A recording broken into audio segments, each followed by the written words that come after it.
Hey guys, this is the Tech Savvy Scientist and welcome to my ultimate trade up guide. So in this video, I will be going over everything you need to be able to do trade ups, starting from the very basics, and I will be also covering some advanced topics like exactly calculating floats. This video is for you even if you just discovered trade ups and just would like to get into them, but you also might learn something new if you've been doing trade ups for years now. This video is going to be organized into different sections and there will be timestamps in the description, but you can also just click on the timeline itself. Hello, buddy. Are you tired of your ugly skins? Nothing lost. Don't skip the ad. Open SkinsMonkey.com, trade your CSGO skins, and receive up to $5 bonus for free. What are you waiting for? Don't be a loser and trade on SkinsMonkey. Psst, there is also a 25% deposit bonus.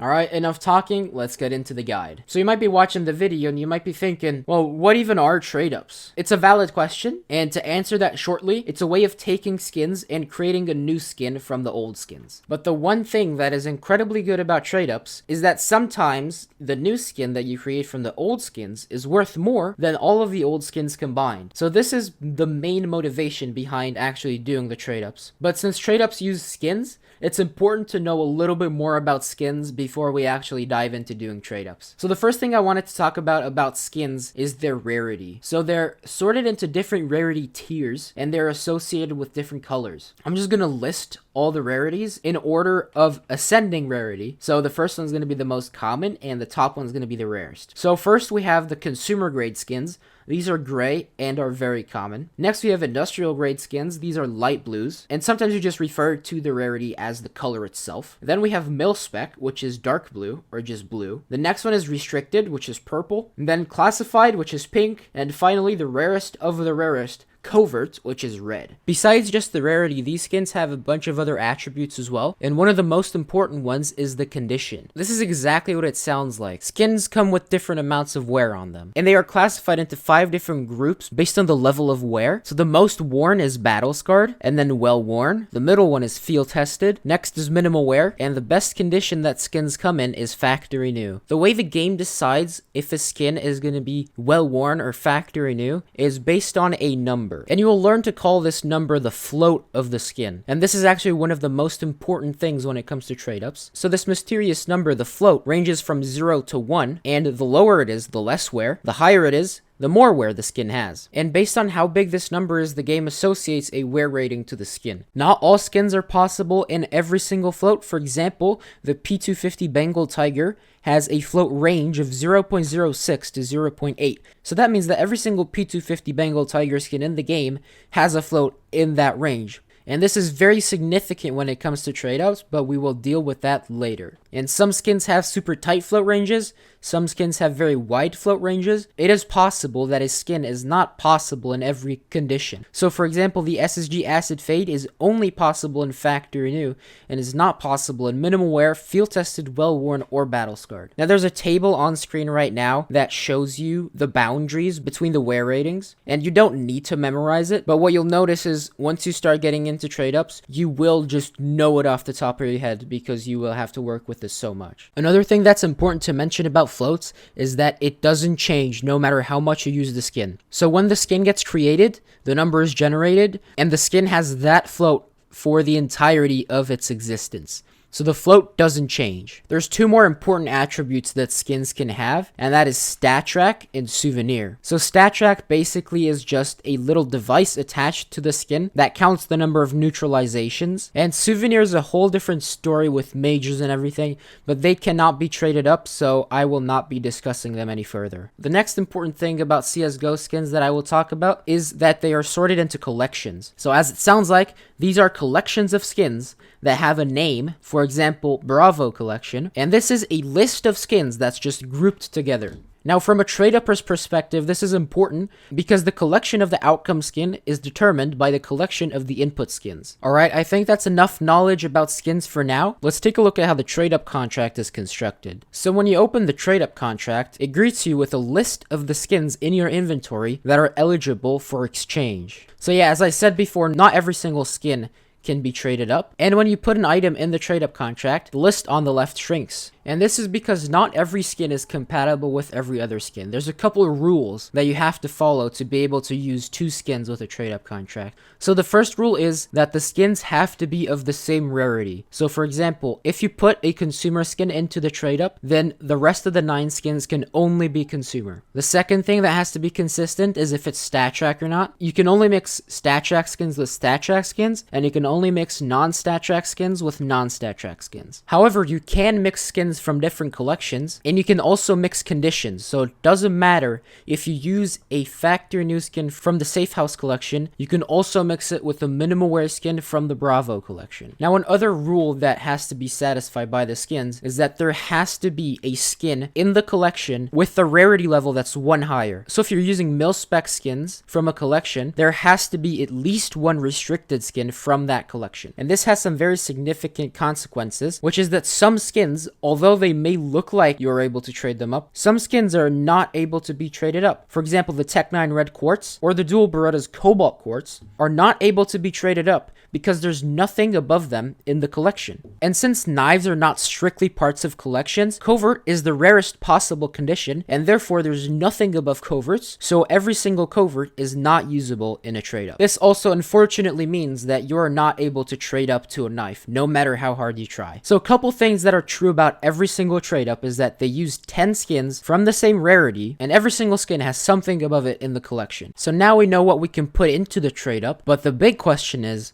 what can we get out of the trade-up? That's actually a pretty easy question to answer. So you will get 1 skin. The collection of the outcome skin is going to be randomly selected from the collections that you used input skins from, and the rarity will be 1 higher than the rarity of the input skins. So if you used mil-specs from the Safe House collection, you will get a Safe House restricted. Now the condition depends on the condition of the input skins, and there is a whole section dedicated to that. And the actual odds of getting a skin is also a very deep topic, and there's also a full section dedicated to that. So now let's talk about the odds of getting something from a trade-up. There's 2 different scenarios. One is simple to calculate, the other one's more difficult. So let's start with the simple one. In this scenario, in the trade-up, we only have skins from collections with the same number of outputs. I'm going to demonstrate this on a trade-up where we use 6 skins from the Snakebite collection and 4 skins from the Danger Zone collection.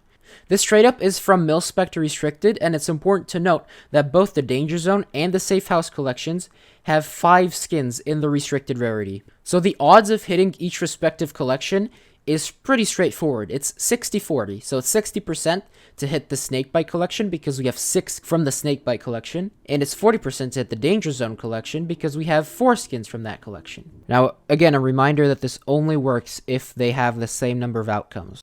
And then within the collection, it's evenly distributed. So since we have 5 outcomes, for the Snakebite collection to get 1 individual skin, it's going to be 60% divided by 5, which is 12%. If we do this for the Danger Zone, we will arrive at 40% divided by 5, which is 8% for each individual skin. I know I'm just repeating myself here, but once again, this only works if you have the same number of outcomes in every single collection that you are using. Now let me show you one more quick example just to make sure that you understand it. So in this one, we are going to be using 3 skins from the Danger Zone collection and 7 skins from the Broken Fang collection. This is restricted to classified, and in the classified rarity, there's 3 skins for both collections. So since we're using 3 skins from the Danger Zone collection, that's going to be 30%, and 30% divided by 3 is going to be 10% for each skin. And for the Broken Fang collection, it's 70% since we're using 7 skins, and 70 divided by 3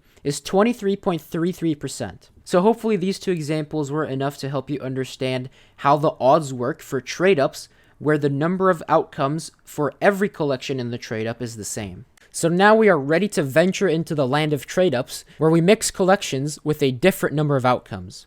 Now the odds change here quite a bit. The way this changes the odds is that the probability of getting a skin from the collection that has more outcomes is larger than if we were to simply apply our previous model to the trade-up. Now I understand that this might be hard to comprehend at first, but I will demonstrate it on this example. So this trade-up is going to be industrial to mil-spec, and I used 8 skins from the Train collection and 2 skins from the Havoc collection. The Train skins have 2 outcomes in mil-spec, and the Havoc skins have 4. So what you would expect with our first model is that we have an 80% chance to hit the train skins and a 20% chance to hit the Havoc skins. However, what you see is that we have a 67% chance to hit the train skins and a 33% chance to hit the Havoc skins. So you can see how the trade up is sort of geared towards the collection which has more outcomes. If I want to describe this in a really mathy way, I would say that the odds or the number of inputs from a collection weighted by the number of outcomes from that collection. Now, I know that this is not going to be useful to most of you, so I will go over how to calculate the odds in the real world. Now, buckle up because this is going to be a little bit complicated, but I'll do my best to explain it simply. So first, we need to take a look at the trade-up as a whole. So we need to assign a number to this trade-up, and that's going to be the number of effective outcomes. So what we do to find this number is we go through each collection and take the number of skins that we have in the trade-up from that collection. So for this case, let's start with Havoc. That's going to be 2.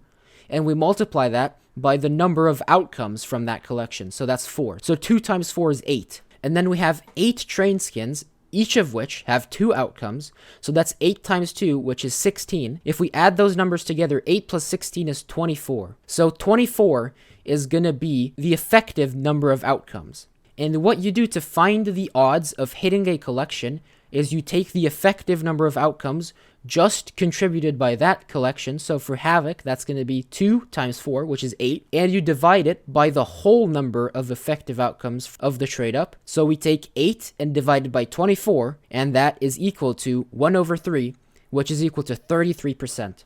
And then you just do the same thing because the skins in a collection are still evenly distributed. So you just divide 33% by 4 to get 8.33% for each skin. And you can do that for every trade up. So for the train skins, that's going to be 8 times 2 is 16.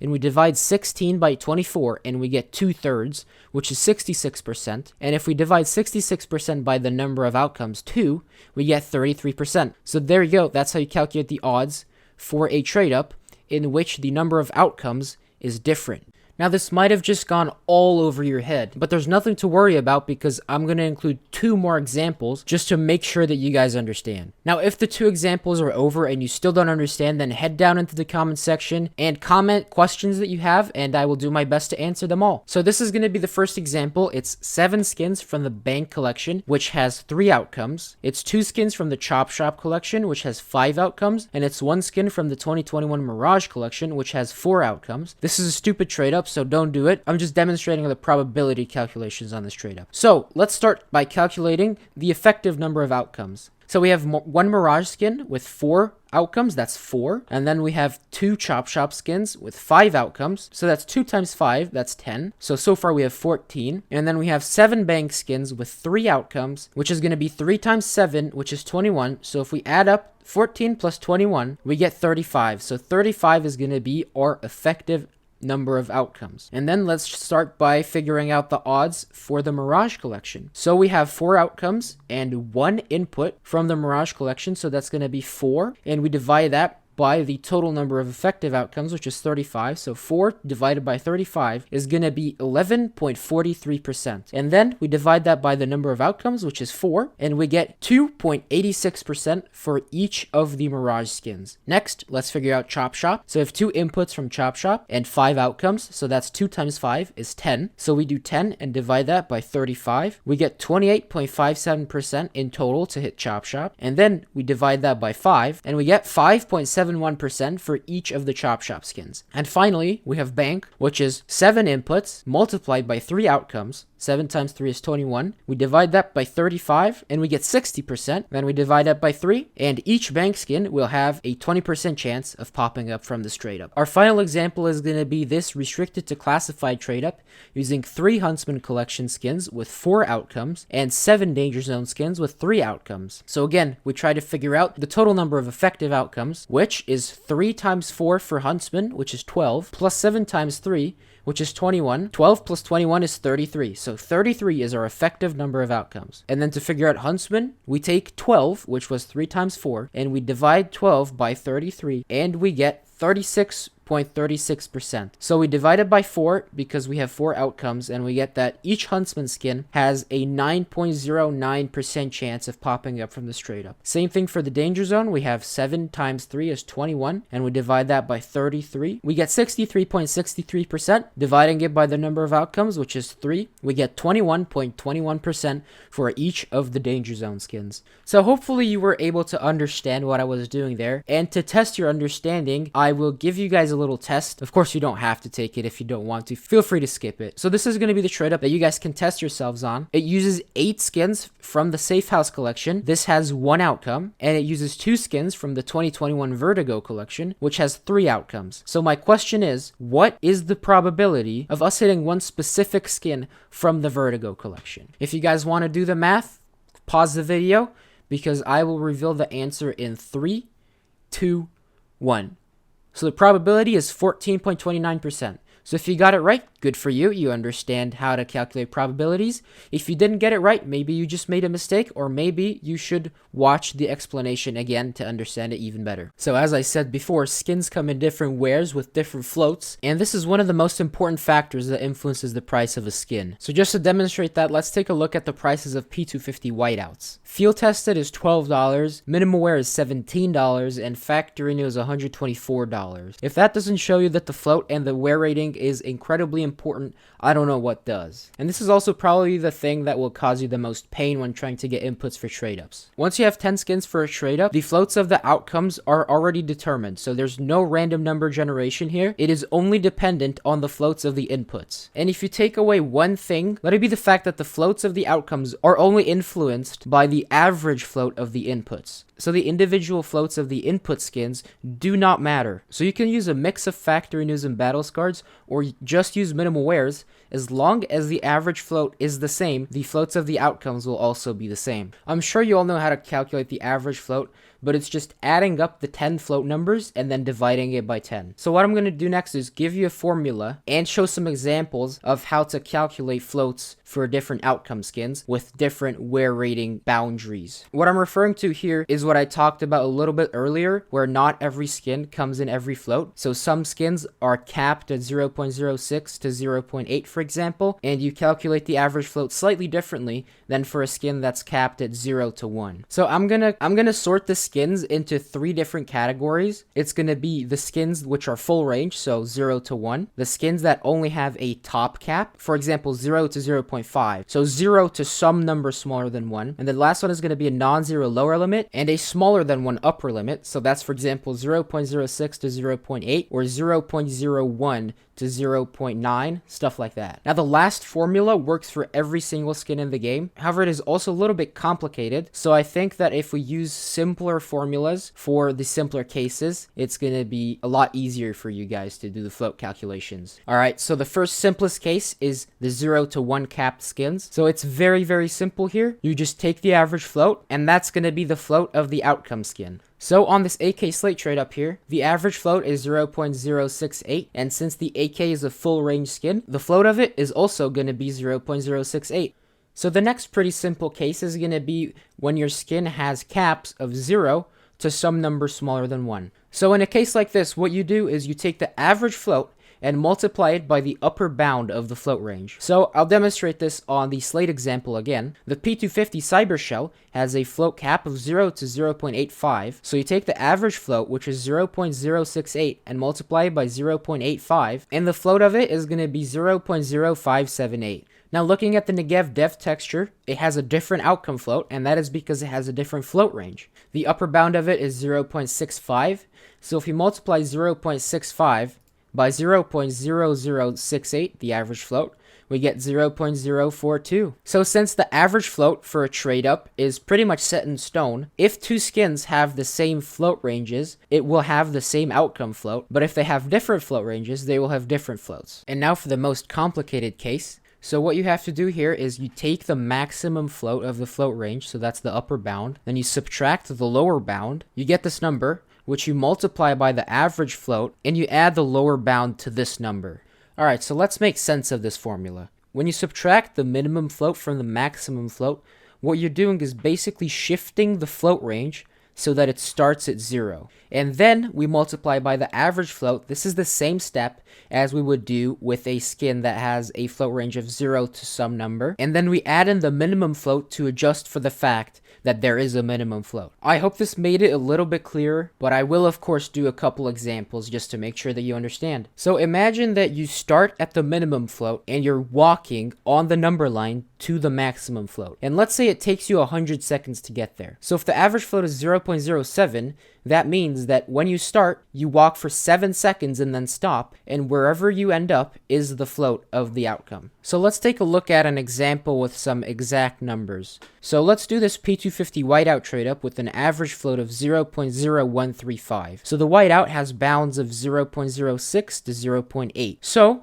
we take 0.8 and subtract 0.06. We end up with 0.74. Then we multiply by the average float, so that's 0.74 multiplied by 0.0135, and we get 0.00999. Then we add the minimum float, so the lower bound, so 0.00999 plus 0.06 is 0.06999, and this happens to be just under the bound between minimalware and factory new to give us a factory new whiteout. Alright, so let me give you another example so that you can see if you understood the calculation. So here it is. We are using 10 restricted skins from the Broken Fang case. The average float is 0.147. So one of the outcome skins is the 5/7 Fairy Tale, which has float caps of 0.02 to 0.9. So with those float caps and an average float of 0.147, what would be the float of the 5/7 Fairy Tale? I will reveal the answer in 3,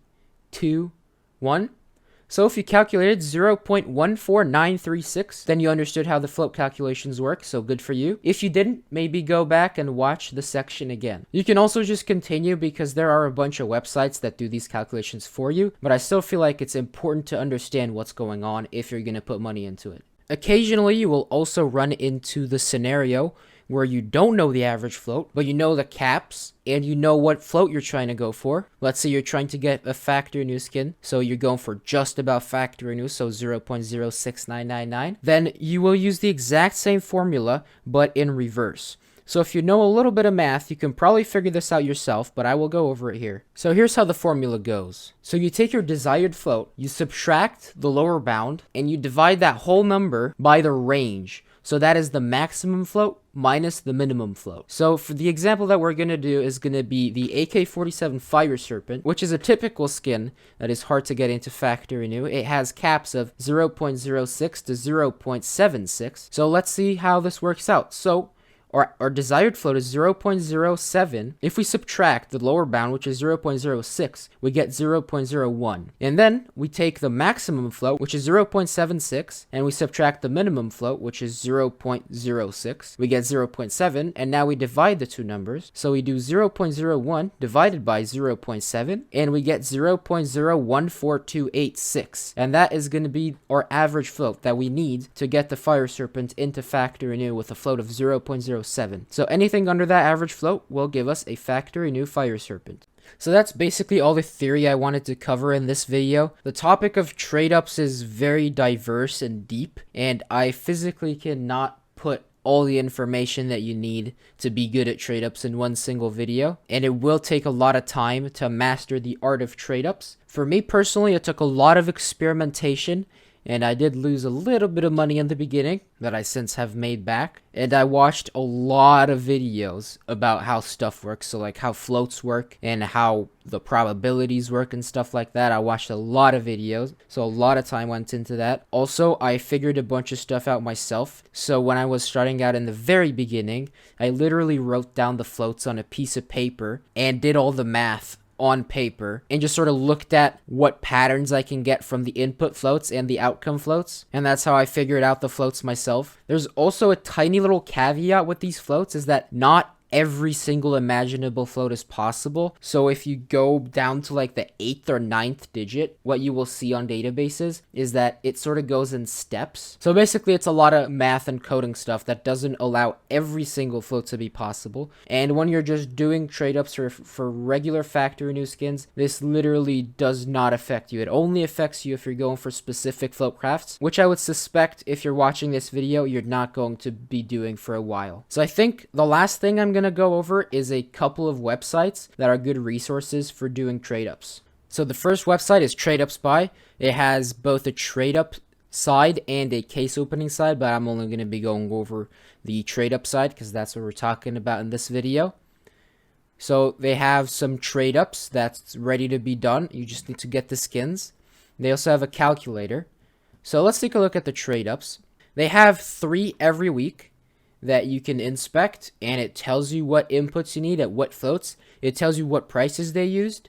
It tells you profitability, trade up cost, average float, profit per trade up, even the odds to profit, and the outcomes with every single probability calculated here for you, and the profits as well. So it basically calculates everything for you imaginable. So you just need to buy the skins, pop them in a trade up, make sure the float is right, and then you get these outcomes. And then you also have the trade up calculator where you can make your own trade ups. So you can use skins from your inventory, or you can just use skins that you can create here. So let's say I want to make an AK Slate trade up, as always, Snakebite collection.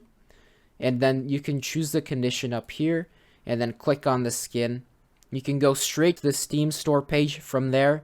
You can add in your float. You can set a custom price. Let's say it's 1 cent more expensive. Then you add the skin. You can duplicate with this button here. And then let's add some factory new skins from the Danger Zone collection. So what this is useful for is this is useful for messing around and finding good trade-ups. So you can literally use any skin. You can set any float at any price, and it'll tell you what the trade-up is going to be like. It uses the API to get the prices. It calculates the odds. It calculates the floats. It calculates the profitability again.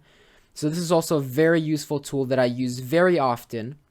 Another thing I like to use this tool for is checking if floats are correct in my inventory. So if I load up my inventory, I don't think I have a trade up currently ready, but let's just say I do.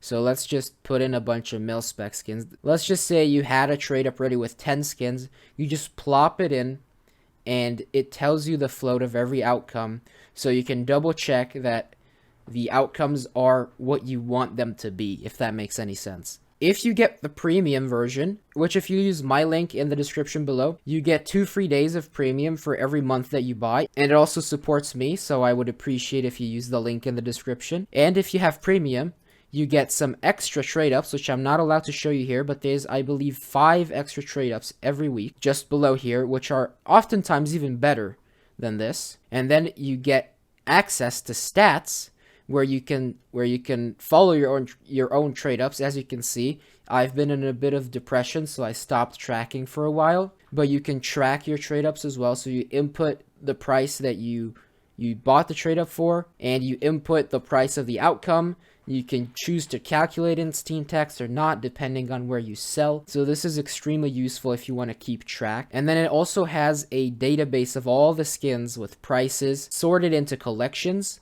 which is very useful. You can also sort by the type of weapon. It also has a bunch of tools, an inbuilt trade-up guide, which currently features my old trade-up guide, but once this video goes live, I will ask the owner to change that. And yeah, it features its own trade-up guide. There's some trending data, which I think is very cool. There's also a database of filler skins. So these are usually skins that you would use to fill trade-ups. So when you use an input and you don't want to use 10 of those inputs, you get filler skins to make the trade-up cheaper. So that's TradeUpSpy.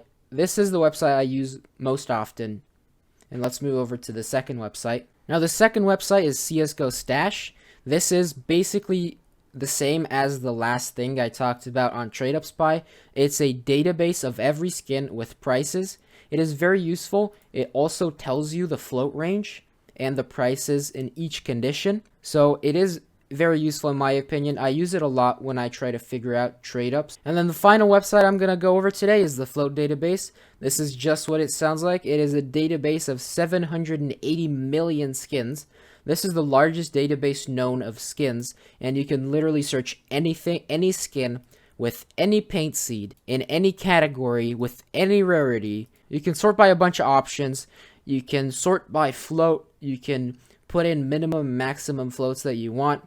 So if I want to search for a float of 0.5, I just do this and sort by high float and search, and it's going to spit out a bunch of skins with 0.5 floats.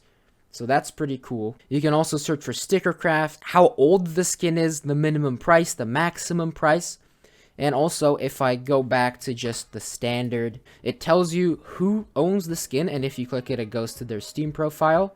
It gives you an inspect link, and it also gives you a history, if that is known, a history of which inventories the skin has been in. So it is a very useful website to track skins, to track specific skins. So that's basically it for this video.